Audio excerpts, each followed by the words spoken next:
Sheringia. Sheri, nilikuwa nataka kwanza nikuexplique kujua nini nimekuja sasa hivi. Ulikawia match ilikao. Najua Sheri, hakuna shida wewe ingia tu hapa.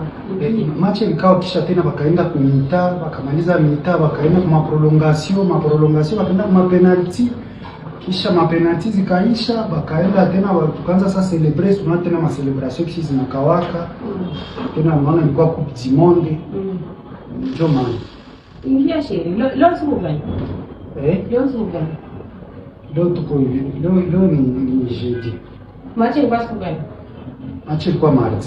Leo jeudi. Ndio tuna celebrate. Unaona ni Coupe du Monde Sheri. Haiko Coupe d'Afrique wala Coupe des Nations, ni du Monde. Ndio celebrate des jours. Ni bien mure boss, unaona marafiki kisi wanakuwa Sheri. Ingia basi baba. Ingia, sasa kitu. Ulikuwa mumacha, hakuna shida. Sheri, mimi watakwambia, unaona kama mimi sikuye kunyuma juu ya. Uko unaogopa nisha kwambia uingie. Hapana, mimi siogope. Ingia basi machi, na mimi takatano ndio na machi ya RDC.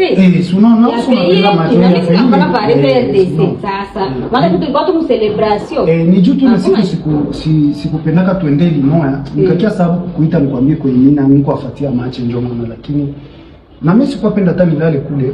Ni juu tu barafiki wangu babaya njoo tu walinichelewesha. Mimi sina shida bwanangu, ingia baba. Ingia ndo unawe. Basi dejo loko tunaiva reze, au kuna nuka. Ingia Sheri. Ingia baba, ingia. Sawa Sheri.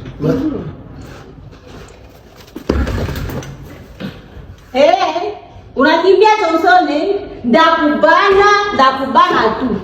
Taniambia kama ile macho ulienda ona. Mtu mfundo na macho 2 jours. Wewe ndo na macho 2 jours. Mardi, mercredi, jeudi. Utaniambia kama wenjo wao kama ule kama ndio Chancel Mbemba. Wende uishi kwao.